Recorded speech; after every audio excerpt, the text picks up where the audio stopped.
¿Qué tal? Muy buenas tardes. El día de hoy, bueno, vamos a subir la última sesión de lo que es la clase de maestría respecto a este módulo, a esta materia, marco legal de los negocios, ¿sí? Les confirmo que, bueno, terminando de subir esta clase, este video para que ustedes puedan tener acceso a él, también les voy a mandar la presentación que se ha estado exhibiendo a lo largo de estos cuatro módulos, cuatro clases, vamos a llamarlas así, y posteriormente dejaré habilitada la plataforma para que me puedan hacer un pequeño examen, un pequeño cuestionario con el cual voy a calificar las aptitudes que ustedes demostraron en este curso, ¿sale? Por ahí voy a ponderar una situación de las tareas junto con el examen. El examen no es de mayor vamos a decirlo, no es de mayor complejidad, simplemente es para hacer un pequeño resumen de todo lo que hemos visto. Lo voy a habilitar el día de hoy, el día martes, y tendrán hasta el día viernes para podérmelo contestar, ¿sí? Si por alguna razón a alguien no alcanza en ese tiempo por temas de trabajo, por otros compromisos, por favor háganmelo saber para ver la situación de poder ampliar el término para el examen, ¿sí? De todos modos, pues voy a dejar el resto de la semana para que ustedes lo puedan contestar. Los voy a calificar. Ahí mismo en la plataforma les voy a decir cuál es su calificación, ya como va a estar como tal de la materia. Y pues bueno, esto con la simple finalidad de cumplir con este criterio de la evaluación, ¿no? Insisto, no es una situación de un examen de mayor complejidad, estoy casi seguro que en la universidad hicimos exámenes más complejos, pero esto es simplemente para robustecer y reafirmar los conocimientos y el aprendizaje adquirido a lo largo de estos 4 sábados, ¿sale? Entonces, bueno, voy a empezar con este último tema, que es acerca del concurso mercantil. Ustedes me hicieron una actividad del cual ya está calificada y bueno, pues la intención de esto es retomar y explicar un poquito acerca de en qué consiste este tema del concurso mercantil.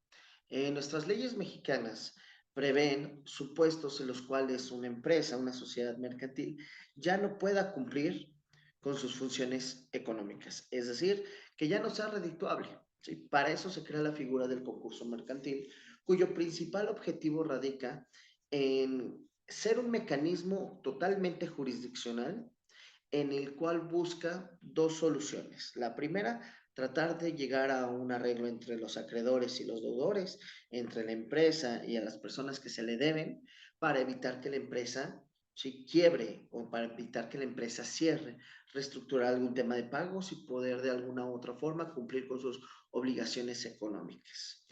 Y por el otro lado tenemos la consecuencia más grave, que es el declarar a una empresa en quiebra, ¿sí? Es importante mencionar que esto es un juicio, esto es un procedimiento de carácter jurisdiccional, ¿sí? Que va a resolver inclusive un juez en materia federal que se le va a denominar juez de distrito. Realmente el concurso mercantil fue diseñado con el objetivo de reducir en lo más que se pueda los daños tanto a los empleados como a los proveedores, como a los clientes, es decir, a todos los que estamos involucrados dentro de una empresa, ¿sí? Porque obviamente si quiebra la empresa, desaparecen fuentes de empleo, desaparece a lo mejor un producto en el comercio, eh, obviamente los socios pierden todo el capital invertido, todo el esfuerzo y demás. Entonces, la idea del concurso mercantil, por mucho que cualquiera otra se pueda escuchar que es impositivo, que es una cuestión de condenar y destruir a la empresa, no nace con esa finalidad. De hecho, nace con una finalidad totalmente conciliatoria, totalmente con la intención de que la empresa se mantenga y no se vaya a la quiebra. ¿Sale? Partiendo justamente de esta situación, tenemos, ¿sí? De los casos que contempla la ley, ¿sí? En el cual se va a declarar el concurso mercantil, ¿sí? ¿En qué momento se hace la declaratoria de concurso mercantil? Bueno, la declaratoria de concurso mercantil primero tiene que nacer cuando el comerciante, la empresa, incumpla de forma generalizada el pago de sus obligaciones. Es decir, esto no va a aplicar cuando, por ejemplo, yo tengo una empresa y nada más le debo a un proveedor. No. Esto aplica cuando le debes de forma general, la empresa ya no está siendo redituable, la empresa ya está generando deudas con todos, con proveedores, con trabajadores, con instituciones como el IMSS, como el Infonavit, con el mismo SAT, es decir, que le debes a todo mundo. Sí, eso es muy importante. Nunca se va a declarar o nunca se va a hacer la declaración del concurso mercantil cuando existe deuda con una sola persona, con un solo acreedor. Tiene que ser una deuda ya generalizada y se da en tres supuestos. El primero es cuando el mismo comerciante dice, ¿sabes qué? Yo ya no tengo la capacidad de pago, ya no tengo la oportunidad de poder cumplir con mis obligaciones financieras, entonces la verdad es que yo ya no puedo, ¿sí? Entonces, él mismo presenta una solicitud ante el juzgado en donde dice, yo ya no puedo mantener la empresa, entonces quiero que se me declare el concurso mercantil. Ese es el primer supuesto. Digamos, cuando el mismo comerciante está consciente de sus limitaciones y dice, ya no puedo, ¿sale? El segundo caso, ¿sí? Se da cuando se hace una denuncia o ya una formal demanda. Es decir, cuando, por ejemplo, los acreedores, ¿sí? O alguno de los acreedores que se saben deudores, va y presenta su demanda ante el juzgado y le dice, ¿sabes qué? Esta empresa me debe, ¿sale? Y yo estoy consciente de que le debe a muchas personas más. Entonces aquí te enumero una lista de también los otros posibles deudores. Entonces digamos, el primero es totalmente voluntario y el segundo ya es impositivo, ya es una demanda, ¿sí? Cabe mencionar que también en algunos casos donde se desprenda que posiblemente se puede estar dando la comisión de un delito como el fraude, como el abuso de confianza, en la cuestión de que la empresa sabe de que no tiene para pagar y engaña a sus acreedores, pues se puede hacer a través del Ministerio Público. Es decir, el Ministerio Público también puede presentar una denuncia para ofrecer el concurso mercantil, ¿sí? Y en el último de los supuestos es en aquellos casos en donde una empresa tiene convenio con gobierno y por cuestión del decreto del gobierno que creó esta empresa paraestatal, el mismo gobierno saca un decreto donde dice, ¿sabes qué? Esta empresa ya no es redituable. Esto es únicamente para las entidades de carácter paraestatal, para esas empresas que le prestan un servicio a gobierno federal o a gobierno estatal. ¿Sale? Son los tres supuestos en los cuales, o en los tres casos en los cuales se puede iniciar la declaración del concurso mercantil. Ahora bien, tenemos una ley que regula precisamente toda esta situación de los concursos mercantiles y justamente es la ley de concursos mercantiles, ¿sí? Vamos a ver brevemente algunos artículos, no van a ser muchos, son meramente los más enunciativos o los más importantes. Tenemos primero que el concurso mercantil en el artículo segundo nos habla de las etapas que tiene el concurso mercantil, ¿sí? Ya hablando posterior a la presentación de la demanda o de la solicitud del concurso mercantil, existen dos etapas importantes, la etapa de conciliación y la etapa de quiebra, ¿sí? En el artículo 2 nos dice que esas son las dos etapas, sin embargo en el artículo 3 nos explica cada una de ellas. La etapa de la conciliación tiene como principal objetivo o como principal finalidad la conservación de la empresa, es decir, que el comerciante conserve su empresa y llegue a un acuerdo con todos los acreedores que fueron reconocidos en el concurso mercantil con la finalidad de pagarle a todos y cada uno de ellos, ¿sí? Es decir, es la oportunidad, la última oportunidad que se le da a la empresa, al comerciante, para decir, ok, sabemos que debes, tú estás consciente que debes, no queremos destruir la empresa, no queremos declararte en quiebra. ¿Qué se puede hacer? ¿Sale? ¿Qué podemos ofrecer? Y ahí es donde ya se empieza a llegar a un arreglo con todos los acreedores. Sí, vamos a hablar un poquito más de esa etapa de conciliación más adelante. ¿Sale? Mientras que la segunda etapa, la etapa de quiebra, ya es formalmente la declaración de la misma y se pone a venta todos los activos, todo el patrimonio, todos los bienes de la empresa con la finalidad de obtener dinero para pagarle a todos los acreedores reconocidos. Entonces, en la etapa de conciliación se va a tratar de llegar a un arreglo con todos los acreedores para que la empresa siga funcionando, pero cumpla con sus deudas. Mientras, en tanto, la finalidad de la quiebra, ¿sí? De la segunda etapa, es la declaración de quiebra, poner a la venta todos los activos de la empresa para que de esa forma la empresa pueda cumplir con sus obligaciones financieras. ¿sale? Esto viene contemplado en el artículo 2 y 3 de la Ley de Concursos Mercantiles, ¿sí? Ahora ven, en la teoría se nos enseña que existen diversos sujetos del concurso mercantil, ¿sí? ¿Quiénes son estos sujetos? Son las personas que van a intervenir en el conflicto, los que se están enfrentando, ¿sí? De un lado vamos a tener al comerciante, ¿sí? A la empresa, ¿sí? A la sociedad mercantil, ¿sale? ¿Por qué? Porque pues obviamente ella va a tener el carácter de deudor, ¿sí?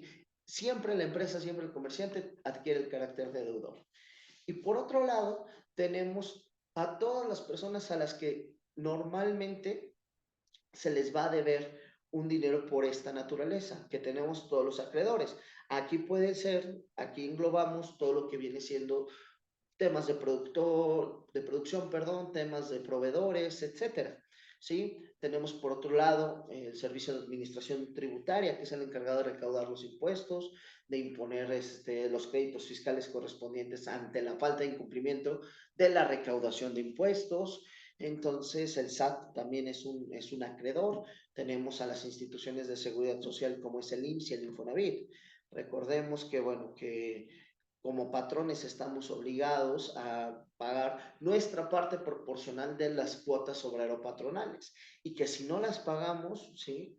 Nos van a imponer precisamente esta naturaleza de créditos en contra y nos van a hacer obligatoriamente pagárselas a las instituciones, ¿no? No nos podemos lavar las manos con esa omisión. Y el Ministerio Público, quien es el que, bueno, pues en caso de que perciba que la empresa está actuando de mala fe o está actuando de dolo, pues puede iniciar algún procedimiento de naturaleza penal en contra de los deudores, ¿no? En contra de la empresa.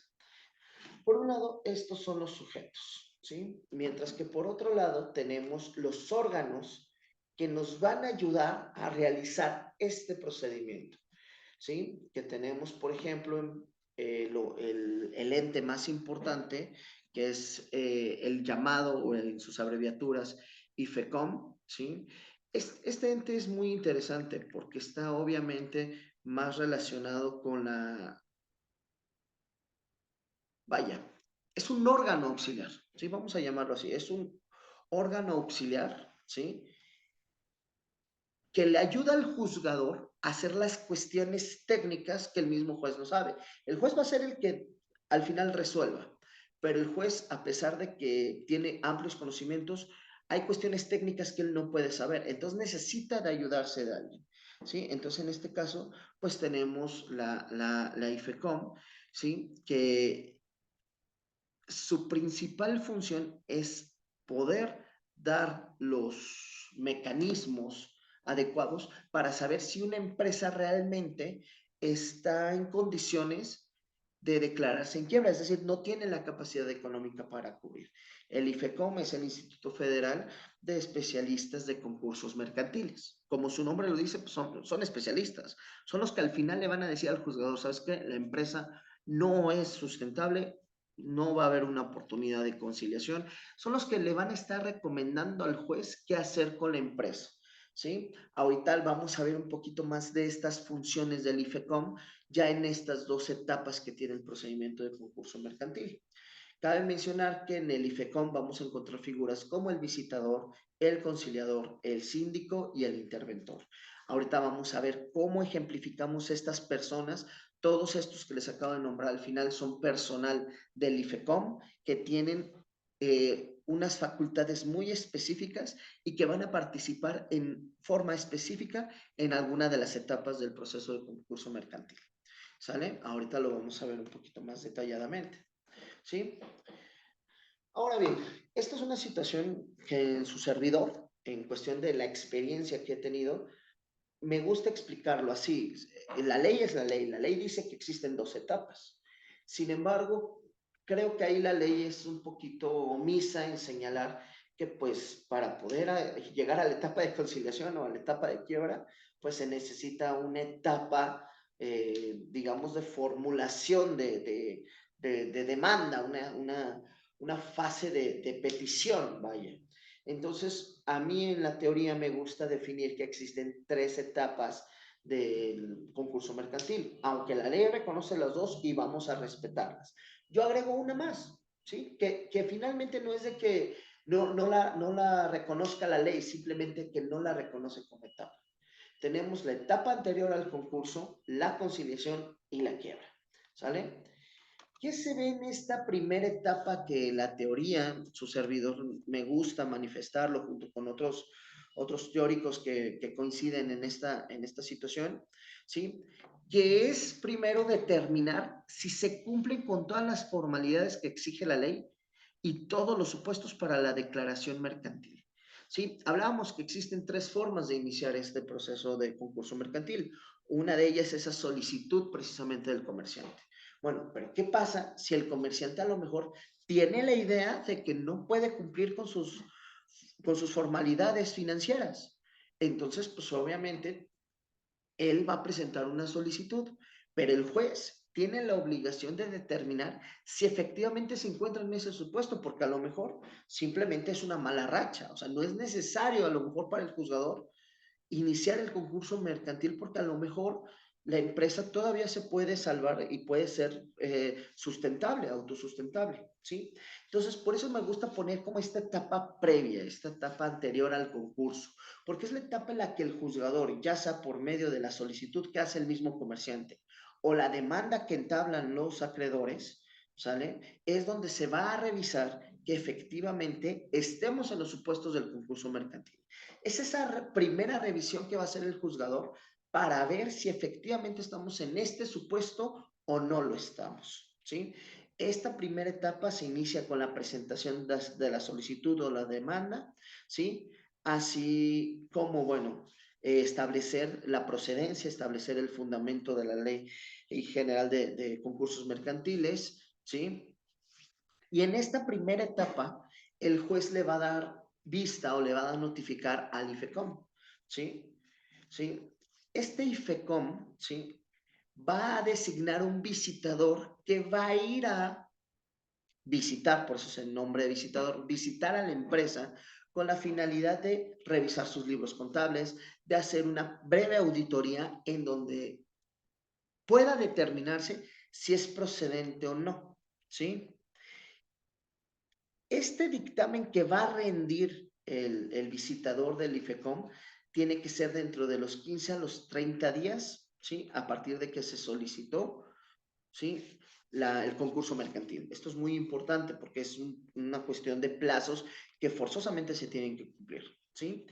Si el visitador del IFECOM en este tiempo rinde su dictamen y observa que la empresa todavía es autosustentable y que no es necesario iniciar el concurso mercantil, el juez ahí lo va a detener.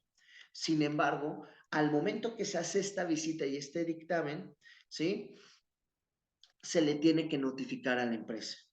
La empresa va a recibir la demanda cuando no sea él, la misma empresa o el mismo comerciante el quien solicitó el concurso mercantil, sino que es una demanda entablada, va a contestar, va a decir si sí o si no, va a ofrecer sus pruebas, se van a desahogar las pruebas y se rinden algo que se llaman alegatos, que en derecho son como las conclusiones del juicio. Realmente es un juicio sumamente breve, sumamente rápido, en donde se resuelve si efectivamente es procedente o no. Entonces, toda esta etapa, toda esta situación se ve antes formalmente del concurso mercantil. Sí, es como esa parte del juicio de la complejidad del conflicto en donde se determina si el concurso mercantil será procedente o no. Por eso es que a mí me gusta ponerlo como una etapa previa, ¿sí? Porque si no lo metemos por ahí como una etapa previa, siento que se pierde la idea o se pierde la razón de, ¿sale? Entonces, en esta etapa previa es como tal el juicio, el conflicto, en donde se van a hacer todas las investigaciones, se le va a escuchar a todos los involucrados, les van a permitir ofrecer pruebas y deshogar las mismas con la finalidad de establecer si estamos en los supuestos para establecer el concurso mercantil o no lo estamos, ¿sí? ¿Sí? Aquí se los quise poner, digamos, como en una situación muy breve, ¿no? Es la demanda, después es la visita, después se lleva brevemente el juicio y la sentencia, ¿sí? Ya una vez que el juez de distrito, el juez federal, dicta su sentencia, ¿sí? ya iniciamos a lo que viene siendo la segunda etapa, que es la etapa de conciliación. Para nosotros llegar a la etapa de conciliación y eventualmente a la de quiebra, ya tenemos que tener una sentencia. Es decir, ya el juez determinó que la empresa no es autosustentable y por lo tanto ya determinó que sí se le debe a los acreedores. Por lo tanto, la empresa ya está condenada a pagar. Ya no le queda otra, tiene que pagar. Es pagar o pagar. Pero aquí es donde iniciamos las otras dos etapas. La primera es la de la conciliación. Ya con la sentencia en mano, ¿sí? Se le da una oportunidad a la empresa para decir, ok, ya debes, aquí ya está la sentencia que dice que debes tanto y a tantos acreedores. Pero la finalidad del concurso mercantil no es declararte en quiebra, no es que destruyamos la empresa para que puedas pagar, ¿sí? Entonces, el IFECOM va a nombrar un conciliador que va a tratar de acercar a los acreedores con la empresa, el deudor, para ver si pueden llegar a un arreglo, ¿sale? Esta conciliación, ¿sí? Es muy importante porque esta conciliación tiene una duración de 185 días. ¿Qué quiere decir esto? Que esta conciliación no es de a la de ya, porque obviamente aquí estamos hablando de una cantidad fuerte de dinero, no estamos hablando de una cantidad de menor, o sea, estamos hablando de hasta millones de pesos, ¿no? Entonces, partiendo de eso, pues no son negociaciones, no son conciliaciones ni pláticas sencillas, y menos aún porque ya el acreedor ya ganó, ya el acreedor dice, a mí me debes tanto y quiero que me pagues, ¿sí? Y por otro lado, el comerciante, el deudor, la empresa, dice, ¿sabes qué? Yo ya lo debo, ¿sí? Ya no tengo de otra, tengo que pagar. Aquí la finalidad de la conciliación es estructurar una forma de pagos que no impliquen que la empresa tenga que quebrar, no implique que la empresa tenga que dejar de producir y deje de existir. Es el último intento que tenemos para poder salvar a la empresa. ¿Sale? Esta conciliación se trata de manejar más que nada desde el punto de vista en el cual podamos establecer cuáles son las necesidades que puede tener el deudor y la forma de pago, ¿sí?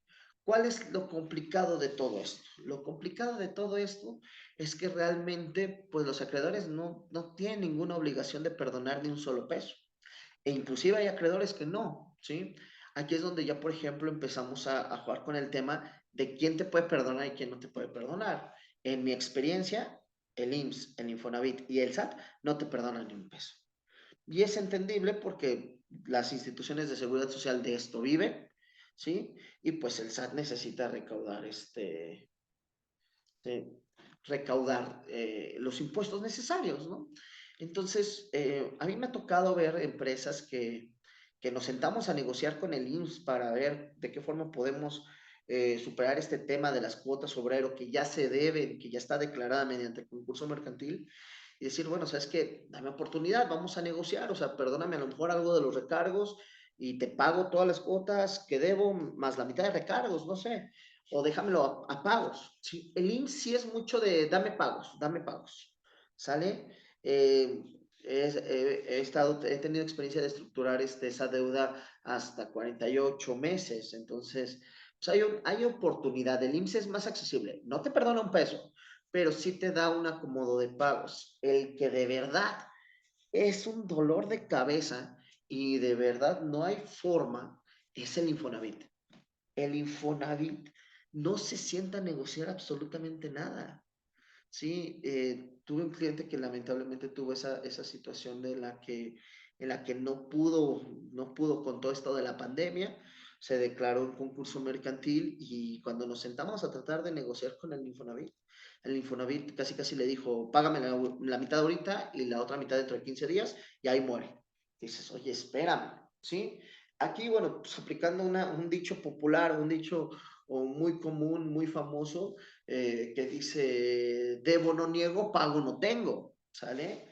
Entonces, esa es el problemática de la conciliación. Cuando son acreedores privados, como un proveedor y demás, bueno, pues es dinero que a lo mejor ya lo tenía perdido y que lo busca recuperar, ¿sale? Entonces ellos a lo mejor sí te pueden ceder en algunas situaciones, pero el IMSS y el Infonavit sí son muy difíciles, sobre todo el Infonavit. El Infonavit no te perdona un peso, no te da facilidades de pago. Es muy complejo, ¿no? Ahí ya son otras cuestiones hasta políticas, que te tienes que acercar con X o Y persona para ver si se puede estructurar esta parte, ¿no? Y el SAT, curiosamente, de los tres que no te perdonan, es el que un poquito más te perdona, porque sí me ha tocado ver que el SAT perdona alguna cuestión de los créditos fiscales, alguna cuestión en este caso de las situaciones de los recargos derivados de la falta de pago de impuestos. Entonces sí es un poquito más accesible porque al final del día lo que quiere el SAT es recaudar, es recaudar, es recaudar, lo más que se pueda, aunque no se pueda todo, pero lo más que se pueda. Pero sí, la verdad es que es una situación, ¿sí? Eh, Únicamente en casos excepcionales, estos 185 días que les comento se pueden prolongar hasta 90 días más. Esto con la finalidad de que, bueno, ya estamos en el último jalón y pues a lo mejor necesitamos un poquito afianzarlo, ¿no? Pero este supuesto de ampliar este término únicamente se da cuando más del 50% de los acreedores así lo deciden, ¿sí? Entonces, si no lo deciden, nada más son los 185 días. Si son 50 o más acreedores, ellos pueden determinar y pedirle al juez ampliar este término 90 días más, porque ya estamos cerca de llegar a una negociación. Insisto mucho en esta parte de la conciliación. Se busca salvar a la empresa. Aquí seguimos tratando de salvar al comerciante, salvar al deudor, que pague, que cumpla con sus obligaciones, pero que esto no represente que se vaya a una quiebra, ¿sí? Ahora bien, aquí es donde viene el peor de los asuntos, o vaya, lo triste que se pueda dar en el peor de los escenarios, ¿no? ¿Sí? Iniciamos con esta tercera etapa, que en la teoría así lo denomino, esta última etapa, que es cuando en caso de una sociedad mercantil se declara en quiebra.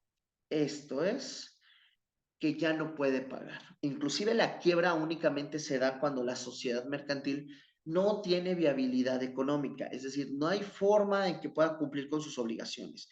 Ni aunque hubieran tratado de llegar a una conciliación y todo el mundo hubiera aceptado las condiciones y demás, el IFECOM va a decir, ¿sabes qué? Es que no es viable. O sea, aunque él te diga, te voy a pagar ya pagos chiquitos durante 10 años, no la va a hacer porque ya revisamos sus libros, porque no tienen forma los socios de sacar ese dinero, entonces no queremos que esto aumente más, entonces lo conveniente es declarar la quiebra, ¿sí? Entonces este supuesto ya se da cuando primero no se llegó a un arreglo o segundo cuando no se llegó cuando sí se llegó a un arreglo, pero se demuestra que la empresa no es viable económicamente, ¿sí? ¿Y cuál es el objetivo de la quiebra? El objetivo de la quiebra es la disolución y liquidación de la sociedad. Es decir, poner a la venta la empresa del comerciante, sus unidades productivas, sus bienes, todo su capital, todos sus activos, con la finalidad de pagarle a los deudores. ¿Sale? Ahora bien, aquí se pueden dar dos supuestos. O con el dinero que se hace de la liquidación de la empresa, alcanza y le cubres apenitas a todos los deudores y quedamos tablas. O bien, si de la liquidación de la empresa sale saldo a favor al comerciante, se le va a regresar el dinero. ¿Sí? Entonces, esto es muy importante porque no es de que se quede todos los acreedores. Los acreedores, cada que uno vaya diciendo, ya me pagó, ya me pagó, ya me pagó, se van saliendo y si algo quedó, se le regresa al comerciante. Obviamente aquí es muy complicado porque cuando se hace una liquidación de una sociedad, de una venta, de remate de esta naturaleza, lo vamos a ver, por eso se le llama remate, porque rematan las cosas. O sea, si hay algo tiene un valor, al momento del remate ese valor baja hasta 3 veces lo que cuesta, ¿no? Entonces, pues es muy complicado que quede saldo a favor del comerciante, pero sí se puede dar la situación, ¿sí? En este proceso de quiebra, bueno, se da en varios supuestos, ¿no? Cuando se declara, por ejemplo, la sentencia en donde se acredita que el comerciante debe y que se le tiene que pagar a los acreedores, realmente si él no ve la posibilidad de entablar una conciliación, él mismo puede solicitarlo. Esto viene en el artículo 167 de la ley de concursos mercantiles.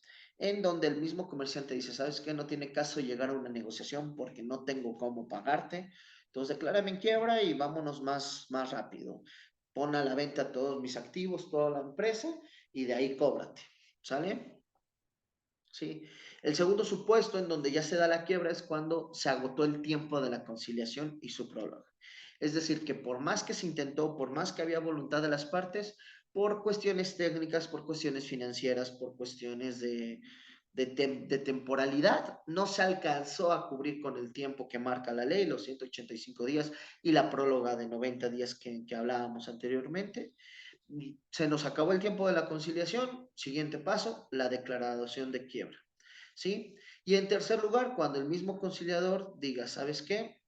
Aquí ya no hay nada, ya intentamos negociar, ninguna de las partes está abierta a poder seguir platicando, todos quieren todo, el deudor dice que no quiere pagar, entonces, ¿sabes qué, juez? Vámonos a la quiebra, ya vamos a acabar con la conciliación porque no hay forma de poderlo realizar materialmente, entonces vámonos a la siguiente etapa. Entonces, en estos tres supuestos es donde ya se da la quiebra formalmente y jurídicamente hablando, ¿sale? Y tenemos también dentro de esta etapa, esta tercera etapa de la quiebra, ¿sí? Tenemos lo que se denomina ocupación, ¿sí? Una vez que sale la sentencia y que ya no se pudo llegar a un arreglo, ¿sí? El síndico, ¿sí? Que es el representante del IFECOM para el procedimiento de quiebra o para la etapa de quiebra dentro del procedimiento de concurso mercantil, debe de inscribir la sentencia, ¿sí? En el diario oficial de la Federación. Cuando se promulga una ley, algún decreto o alguna situación, se tiene para generar validez legal y que sea de observancia para todos en el país, se tiene que publicar en el diario oficial de la Federación. A nivel estatal tenemos un periódico oficial del Estado, ¿sale? Donde cuando hay leyes estatales, ahí se publican y se hacen de observancia y entran en vigencia. Digamos que con la publicación en estos periódicos, en estos diarios, se hace oficial el decreto, la ley, etcétera. Partiendo de esa situación, ¿sí? Eh, Cuando se hace la declaratoria de quiebra, se tiene que publicar un extracto de la sentencia en el diario oficial de la Federación. ¿Esto con qué finalidad? Esto con la finalidad de que existan, ¿sí? O que pueda ponerse a la vista de posibles interesados en adquirir parte de los activos de esta sociedad mercantil declarada en quiebra y puedan acudir al remate, ¿sale? El síndico no solo se va a encargar de eso, también el síndico es el que va a tomar posesión material y jurídica de la sociedad mercantil. Ya una vez que la empresa o que la sociedad mercantil se declara en quiebra, el síndico es el que recibe la empresa, el que jurídicamente adquiere la administración de la empresa. Entonces el síndico va a tomar posesión de la empresa del comerciante y le tiene que entregar al juez un dictamen sobre la situación de contabilidad de la empresa, un inventario, todos los bienes, todos los activos de bienes, de inmobiliario que pueda tener, un balance, es decir, cuánto se debe, cuánto se sigue acumulando en la deuda, cuánto hay en números blancos, en números verdes, en números rojos, ¿sí? Y un, ¿sí? Reporte de que fue entregado todos los activos de la empresa, ¿sale? De que el comerciante no sacó algo por debajo del agua, nada, ¿sí? Es la forma en la que el síndico y el juzgado, ¿sale? Tienen fe, vamos a llamarla así, o certeza, mejor dicho, certeza, de que la empresa ya está para poderla liquidar. Entonces el síndico adquiere la administración, ¿sí? De todo lo que viene siendo la empresa y es el síndico el que va a solicitarle al juez la subasta, ¿sí? Esta subasta es de carácter público, declarada la quiebra, el síndico procederá a la enajenación de bienes, es decir, a la adjudicación de todos los bienes y derechos de la misma, ¿sí? Y se va a realizar una subasta pública, ¿sí? Esta subasta pública se tiene que hacer en un plazo no menor de 10 días, es decir, tiene que ser mínimo 10 días después de la declaración de quiebra y de la toma de posesión y de la enajenación de los bienes, 10 días después para iniciar la subasta y no puede tardarse más de 90 días naturales, ¿sí? Se hace una subasta pública, ¿sale? ¿Cómo es el procedimiento de la subasta? ¿Sale? La subasta la lleva el juez en compañía de su secretario, ¿sale? ¿Sí? La finalidad de esto es que el juzgador, ¿sí? Reciba las pujas o reciba las propuestas o las ofertas de todos aquellos los interesados, ¿sí? Obviamente cuando se publica en el diario oficial de la Federación que va a haber una quiebra de una empresa y que va a haber una subasta, tú te presentas al juzgado, ves todo el inmobiliario, todo lo que hay, todo lo que se va a poner a la venta y tú vas realizando tus propuestas, ¿sí? Una vez que haces estas propuestas, el juez, ¿sí? Las tiene que leer en voz alta, ¿sí? Cada una de estas posturas, ¿sí? Y va a iniciar a la subasta. Es decir, como lo hemos visto a lo mejor en películas o si han tenido la oportunidad de ir a una subasta real, pues dice, bueno, este, esta máquina tiene un valor comercial de tantos pesos, ¿sí? Se inicia la subasta con tal oferta. ¿Quién da más? ¿Quién da menos? ¿Sí? Si van presentando ofertas que va aumentando el valor hasta el momento en el que se aumente. Obviamente aquí se trata de que sean al revés, que sean hacia abajo. ¿Sí? Entonces, si por ejemplo nadie lo quiere comprar al valor inicial de la subasta, ese valor va a ir decayendo, decayendo, decayendo, decayendo hasta que alguien la compre. Una vez que alguien la compre, ¿sí? Se dicta un acuerdo en donde se otorga la adjudicación de ese bien que se compró a favor de la persona compradora. ¿Sale? Entonces, esto es muy importante porque la finalidad de la subasta no es alzar los precios, sino disminuirlos. Entonces, en una subasta de esta naturaleza, si algo vale 10 pesos, tú lo vas a buscar comprar en 5 pesos. ¿Sale? Y aquí es donde se empieza con este juego entre los que quisiesen tener. Obviamente, aquí estamos hablando de que este dinero va a ser para pagar unas deudas. Obviamente, la intención de esto es que se pague. El juez tiene la facultad de poner un mínimo y un máximo, es decir, no bajarse menos de esa cantidad y no subirse más de otra cantidad. Y si nadie lo compra, va a solicitar una nueva subasta. No es de que toda la primera tenga que ser adquirido, puede ser que no. Porque si no, imagínense, o sea, tú esperas a que renuncie a su precio hasta en un 90% y para comprarlo, pues no tendría sentido porque no se va a alcanzar a cubrir a los acreedores.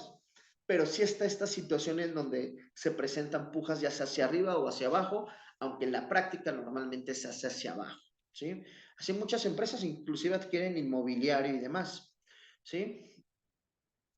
Una vez que se realiza el tema de la subasta, se realiza el cierre o la conclusión del concurso mercantil, ¿sale? Esta terminación del concurso mercantil no nada más se puede dar en la quiebra, ¿sí? El artículo 262 de la Ley de Concursos Mercantiles nos dice en qué casos, ¿sí? Se procede con la terminación del concurso mercantil. Son 6 supuestos, vamos a verlos, ¿sí? El juez puede declarar que se concluye el concurso mercantil, primero, cuando se apruebe el convenio de conciliación. Es decir, que las partes hayan llegado a un acuerdo, ese acuerdo de alguna u otra forma se apruebe por el juzgado y entonces el juzgado dice ya no hay necesidad de seguir. En este momento declaramos el cierre del concurso mercantil. ¿Sí? Segundo, puede ser que en este lapso de conciliación, ¿sí? El deudor, la empresa, la sociedad mercantil, el comerciante, hayan adquirido dinero y hayan tenido la posibilidad de adquirir dinero suficiente para liquidar la deuda. Entonces, en ese momento va y les paga a todos los acreedores. Entonces, como ya no existe deuda, ya no existe el concurso mercantil. Por lo tanto, el juez va a determinar la conclusión del concurso mercantil. Tercero, ¿sale? Cuando se ha efectuado el pago a los acreedores reconocidos, ¿sale? ¿Sí? No con dinero, sino con derechos y obligaciones del comerciante. Y ya no quedan bienes que estén sujetos a realizarse. Por lo tanto, ahí también el juez puede declarar la terminación del concurso mercantil, ¿sí? También el otro supuesto, ¿qué pasa si, por ejemplo, ya una vez te vendes todo, liquidan la empresa y aún así no alcanzas a pagar? No existe la oportunidad de terminarle de pagar a los acreedores. Cuando la masa es insuficiente para cubrir los créditos, se va a declarar terminado el concurso mercantil. Ahí ya podemos involucrarnos en una cuestión de materia penal por la comisión de un delito, siempre y cuando se haya desprendido que existió dolo o mala fe en esta situación, ¿no? ¿Sí? En la etapa de quiebra, cuando se apruebe un convenio por el comerciante y los acreedores, es decir, ya te están rematando, pero puede ser que en conciliación no llegaste a un arreglo, pero en la etapa de quiebra, a pesar de que ya te están iniciando el remate, pues conseguiste ahí un dinero y demás, ¿no? Entonces, se puede hacer un convenio. Me tocó ver una vez una subasta en donde inclusive el mismo deudor se presentó a la subasta y empezó a comprar sus cosas, ¿sí? Para que no las quería perder. Pero como ya había pasado la etapa de conciliación, no quiso acercarse a llegar a un arreglo, entonces empezó a comprar otra vez todas sus cosas y pues con eso recuperó sus cosas y le pagó a los acreedores, ¿no? Entonces, se puede dar en ese supuesto, ¿sí? Y por último, en cualquier momento, siempre y cuando, ¿sí? Ya no exista la deuda. Y lo pueden solicitar tanto el comerciante como todos y cada uno de los acreedores. Ojo, aquí es muy importante. Si le falta a un acreedor de pagarle, y supongamos que hayan 10 acreedores, 9 ya les pagaron y falta uno en pagarle, no se puede declarar la terminación del concurso mercantil. Se tiene que haber cubierto la deuda de todos y cada uno de los acreedores. Esto es forzoso, ¿sale? Entonces, realmente el concurso mercantil está diseñado con la finalidad de tratar de darle una última oportunidad a la empresa que tal vez ni siquiera tiene que ver con un tema de malos bajos, sino hasta de mala suerte, no pudo continuar con la producción de la empresa y se trata de salvar. Aquí obviamente nuestras leyes, en particular yo creo que esta ley es muy noble en ese sentido, o sea, se busca que la empresa se mantenga, se busca que la empresa no vaya a quiebra, ¿sale? Porque, insisto, una empresa declarada en quiebra significa que no hay dinero, no hay economía, no hay trabajo. Son fuentes de recursos para nuestro país. Entonces, obviamente se prevé o se tiene con la finalidad de establecer esta situación, ¿sí? Concluyendo el tema de los concursos mercantiles, para cerrar con esto, vamos a hablar brevemente de los medios alternativos de solución a conflictos, ¿sí? ¿Por qué es importante establecer estos mecanismos? ¿Sí? Nuestro derecho mexicano particularmente, está diseñado de una forma impositiva, de una forma castigadora. Es decir, no cumples un derecho, adquieres una obligación que puedes conllevar diferente tipo de responsabilidades. Pero normalmente en nuestro derecho mexicano los conflictos de carácter judicial terminan con una persona resarciendo algún tipo de daño. ¿Sale? Al ser nuestros procedimientos de carácter impositivo, de carácter de que te impongo una sanción, ¿sí? Se crean los medios alternativos de solución de conflictos, que inclusive están reconocidos por la Constitución mexicana. Como su término lo dice, medios alternativos de solución a conflictos o en lo sucesivo, MASC, lo que se busca primordialmente con ellos es tratar de evitar tanto juicio, tanto procedimiento judicial, tardado, costoso, desgastante, con la finalidad de que las partes involucradas en un conflicto puedan llegar a un arreglo, ¿sale? Esa es la finalidad de todo esto, poder llegar a un arreglo. Tenemos en primer lugar que los medios alternativos de solución a conflictos, ¿sí? Establecen como principal finalidad, ¿sí? Tener que resolver todas las disputas, ¿sí? Sin una necesidad de esperarse a la conclusión de un juicio. Los medios alternativos de solución a conflictos pueden ser antes o durante el juicio, ¿sale? Existen diversos mecanismos reconocidos por las leyes, pero la finalidad de todos ellos siempre va a ser llegar a un arreglo y ser un método de resolución extrajudicial, es decir, fuera de juicio, ¿sale? Partiendo de esta situación, tenemos que los medios alternativos de solución a conflictos, ¿sí? Tenemos tres teorías, ¿sale? autotutela, heterocomposición y autocomposición, ¿sí? ¿A qué se refiere esto? ¿Sí? Es decir, cuando nosotros hablamos de los medios alternativos de solución de conflictos, los de autotutela son aquellos que es una solución pacífica, pero en la que se impone una parte. Por eso se llama autotutela, porque una de las partes tiene ventaja y una de las partes es la que va a decidir la forma en la que se va a resolver. ¿Sí? Aquí lo podemos ver primordialmente ante una negociación. ¿Sí? Lo vamos a ver un poquito más adelante para que se entienda esto de la autotutela. Tenemos la heterocomposición, ¿eh? Que las partes involucradas en un conflicto no tienen la habilidad para resolver el mismo. Entonces lo van a someter a un tercero que no va a juzgar, no va a tomar partido, no va a realizar un ejercicio de lógico jurídico y va a juzgar quién tiene la razón, sino es una persona que les va a recomendar posibles, ¿sí?, soluciones a la controversia a través de lo que ellos mismos le aporten, ¿sí? Normalmente esto lo vemos en el arbitraje, ¿sí? Y en tercer lugar tenemos la autocomposición, que es igualmente someter la controversia a un tercero, porque el tercero te diga cómo lo arregles, ¿sí? Te diga, ¿sabes qué? Estas son las opciones que tienes para arreglar, ¿sí? Y ahí es donde podemos entrar con la conciliación y la mediación. En nuestro derecho mexicano están reconocidos realmente cuatro medios alternativos de solución a conflictos. Tenemos la conciliación, tenemos la mediación, tenemos el arbitraje y tenemos la negociación. Vamos a hablar de la conciliación, ¿sale? La conciliación creo que es el más viejo de todos estos medios alternativos de solución a conflictos, es el que yo creo mejor funciona desde mi punto de vista.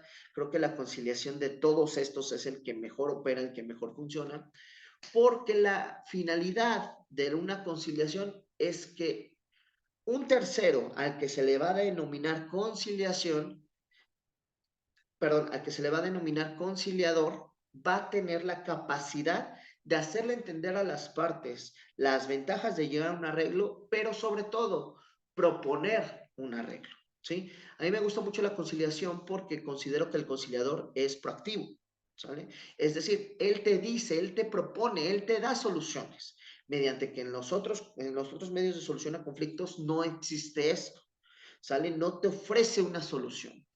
Por ejemplo, la conciliación en México ha estado expresada desde los años 30 en materia laboral, con la creación de la Ley Federal del Trabajo que actualmente nos rige en 1970, se creó la figura del conciliador laboral y hasta la fecha prevalece, hasta la fecha hoy tenemos, aparte de los juzgados laborales, un centro de conciliación laboral. Inclusive los jueces en materia laboral tienen facultades y habilidades de conciliador.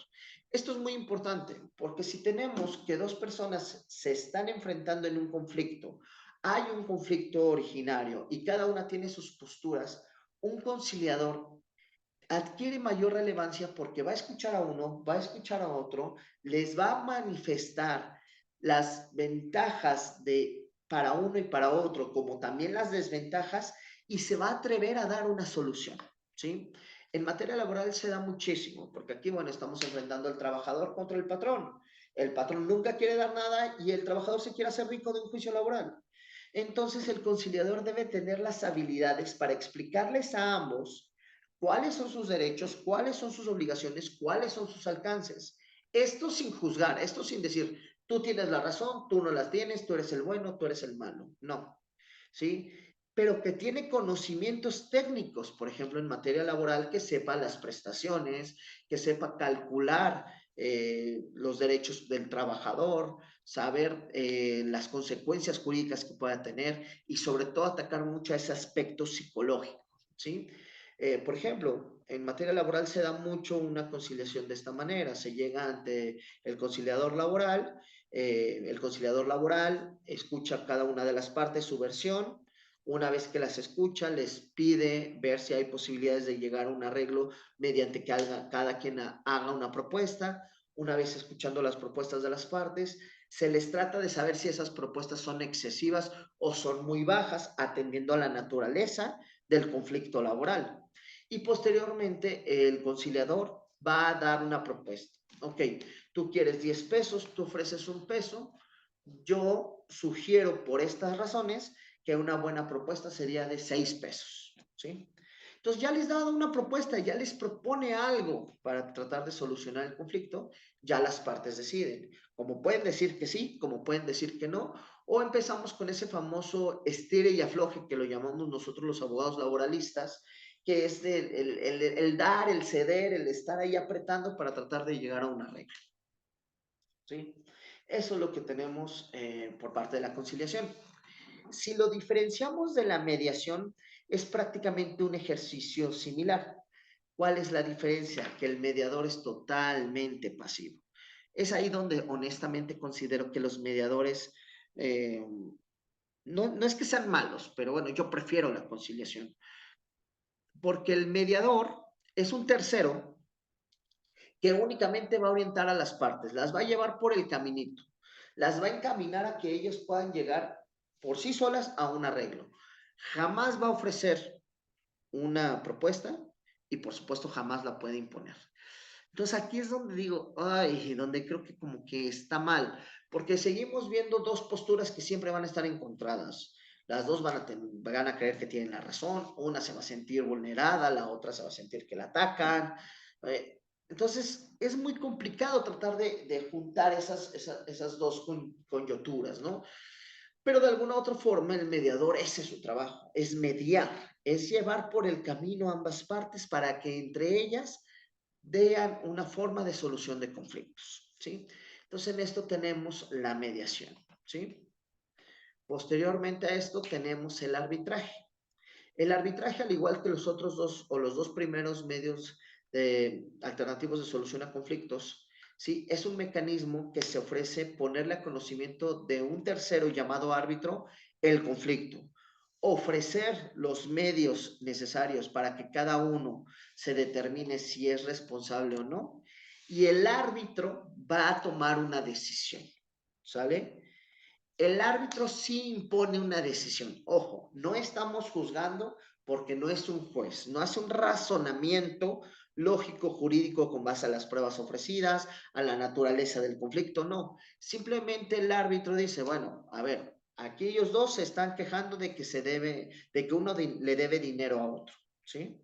Entonces yo como árbitro les voy a pedir que me ofrezcan las pruebas para acreditar si efectivamente uno le debe dinero a otro. Entonces uno saca un pagaré firmado y dice, aquí está el pagaré donde dice que fulanito me debe dinero.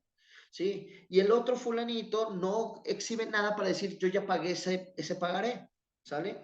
Entonces el árbitro no necesita más, no necesita hacer un razonamiento, simplemente necesita basarse en lo que le exhiben para tomar una decisión. ¿Sale? La única situación es que el árbitro puede ser mediante una institución de carácter público o puede ser elegido por las partes en conjunto. ¿Sale? ¿Cuál es la naturaleza de esto? Que la resolución que recae del arbitraje, se llama laudo arbitral, ¿sí? Tiene consecuencias jurídicas. Se cataloga como cosa juzgada. ¿Qué quiere decir esto? Que si tú tienes un laudo arbitral, si ya el árbitro tomó una decisión y la parte que resultó perjudicada en este laudo arbitral, es decir, la parte que perdió, no quiere pagar, tú puedes usar ese laudo e ir al juzgado y decir, no me quiere cobrar e iniciar el procedimiento de ejecución. ¿Sale? Esto es muy importante, ¿sí? Porque a diferencia de los otros dos primeros, el laudo arbitral sí adquiere una situación como si fuese una sentencia. No lo es, pero las leyes mexicanas te permiten iniciar un proceso de ejecución del laudo arbitral, es decir, ejecutar el laudo, ir a cobrar por las malas, vamos a llamar así, ¿no? Y por último tenemos el tema de la negociación, ¿sí? La negociación es una forma de resolver el conflicto entre dos partes, pero a diferencia de las tres primeras, aquí no hay un tercero, aquí somos tú y yo. Tú y yo nos estamos peleando, vamos a negociar entre tú y yo para tratar de llegar a un arreglo, ¿sí? Eh, Aquí es muy importante porque como no participa un tercero, realmente pues son entre los involucrados. Y yo les inicié diciendo, ¿sí? En una negociación tiene la premisa o la característica que uno tiene la ventaja. Y normalmente el que tiene la ventaja va a tener la batuta en la negociación, por lo tanto es el que va a tomar la decisión, ¿sí? De qué forma se va a negociar, ¿sí? Es totalmente un proceso privado, ¿sí? Entre ellas mismas se van a buscar tratar de llegar a un arreglo. Si no llegan a un arreglo, se pueden ir a las vías judiciales correspondientes. Si llegan a un arreglo, ¿sí? Y no se cumple, no tiene carácter de cosa juzgada, es decir, no es de que ya hubiera sido la última palabra, no, ¿sí? Y siempre las decisiones son tomadas por las partes, ¿sí? Aquí yo pongo mucho el ejemplo de una negociación cuando despiden a un trabajador, ¿sí? En una empresa, cuando tú despides a un trabajador, en un correcto despido, tú no tienes que llegar impositivo a decir, te estoy despidiendo por esto, por esto. Tienes que llegar a entablar una negociación, ¿sí? La diferencia es que la negociación tú la vas a llevar como empresa. Tú eres el que tiene la ventaja, ¿sí? Tú le tienes que hacer saber al trabajador de la situación en la que incumplió y el motivo por el cual se originó su despido. Le tienes que hacer un ofrecimiento económico porque al final del día el trabajador lo despidas o te renuncie, tiene derecho a un finiquito que se le tiene que pagar y ahí es tú donde empiezas a negociar con el trabajador, entre tú y él. Muchas veces, y esto es algo que yo comparto mucho con mis clientes, esto lo aprendí gracias a un curso que tomé de cómo despedir a personas, entendiendo que la empresa está a lo mejor agraviada porque a lo mejor el trabajador pues les costó dinero, les costó producción, o simplemente es un mal trabajador y estuvieron perdiendo dinero con él, aún así eso no les exime para tratar mal a un empleado, para deshumanizarlo. No, no es un número, es una persona. Y le estás quitando una fuente de ingreso, le estás quitando la fuente de ingreso para mantener a su familia. Cualquier persona en su sano juicio, aunque haya tenido la culpa o no, si tú le quitas eso, entra en una desesperación, ¿sale? Entonces, a mí en este curso siempre se me enseñó que a los trabajadores hay que darles una salida digna y esto se los comparto. Nunca debes de despedir a un trabajador, nunca debes de correr al trabajador, lo debes de despedir, que son dos cosas diferentes.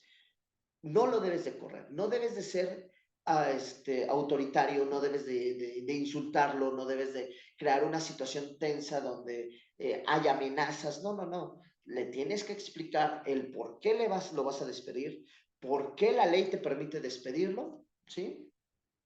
Darle lo que le corresponde por ley, ni más ni menos, y entablar ahí una negociación. Puede ser que a lo mejor en el tema de dinero tengas que ofrecer un poquito más, puede ser que haya otras situaciones en donde se puedan equiparar la balanza, pero nunca pelearse. En una buena negociación no te peleas, ¿sí? Tú decides encaminar la negociación cuando tienes la ventaja y decides hasta dónde llegar. Esa es la ventaja de una negociación, ¿sí? Entonces, con estos dos temas concluimos lo que es el curso, lo que es esta cuarta sesión, esta materia de marco legal de los negocios. Espero que haya sido de su agrado, ¿sí? Y pues bueno, no me queda más que agradecerles que me hayan dado la oportunidad de compartir estos breves tiempos con ustedes explicando estos temas. Sin duda, espero que haya sido de su agrado, espero que poco, mucho de lo que yo les compartí les pueda ayudar y sobre todo, bueno, que todos nos vayamos con esta premisa, ¿no? Que el tener una empresa no nada más tienes los problemas de comercio, los problemas generales de un martes por la noche, así me gusta decir, a los problemas normales, los de todos los días, ¿no? Existen muchos problemas a los que se puede enfrentar una empresa, un comerciante de carácter jurídico y que si no saben atender, pues puede llevar inclusive a un proceso de quiebra, ¿no? Entonces, espero que esto les haya servido y que con independencia de la finalidad para la cual estén estudiando este posgrado, también ustedes tengan ya esta noción y por lo menos si se les presenta alguna de esta situación, si a lo mejor materialmente no lo pueden realizar ustedes o no lo van a realizar ustedes, sí saber qué se tiene que hacer. ¿Sí? Para ya después, si van a contratar a una persona externa que los ayude con estas situaciones, pues que ustedes tengan el conocimiento general de lo que se hace. Entonces, pues bueno, no me queda más que agradecerles por su tiempo, por la dedicación que se prestan a estudiar una maestría. Les deseo lo mejor, que concluyan esta maestría. Siempre estudiar un posgrado es magnífico porque te da otra conceptualización, te da otro concepto. Eh, bueno, por cuestiones prácticas se tiene que hacer en línea, pero los invito a tratar de estar también presencial, porque bueno, ahí hay ejemplos, ahí nos retroalimentamos entre todos. Sin embargo, pues bueno, les agradezco mucho, agradezco a la universidad y como les comenté, les voy a dejar un pequeño examen en PDF en la plataforma para que ustedes lo descarguen, me lo contesten y lo suban a la plataforma. Les voy a dar toda esta semana, ahí los califico, los voy a tratar de calificar el viernes o el sábado. Sí, les voy a poner el viernes hasta en la nochecita, en tarde noche, como entre 6 y 7 de la noche, para poderlos calificar después de esa hora. Y ya que ustedes tengan su calificación de este primer módulo, vamos a llamar así, de esta primera materia. ¿Sí? Entonces, nuevamente, insistiendo con los agradecimientos y pues quedo a sus órdenes, tienen mis datos y bueno, sería todo por mi parte. Gracias.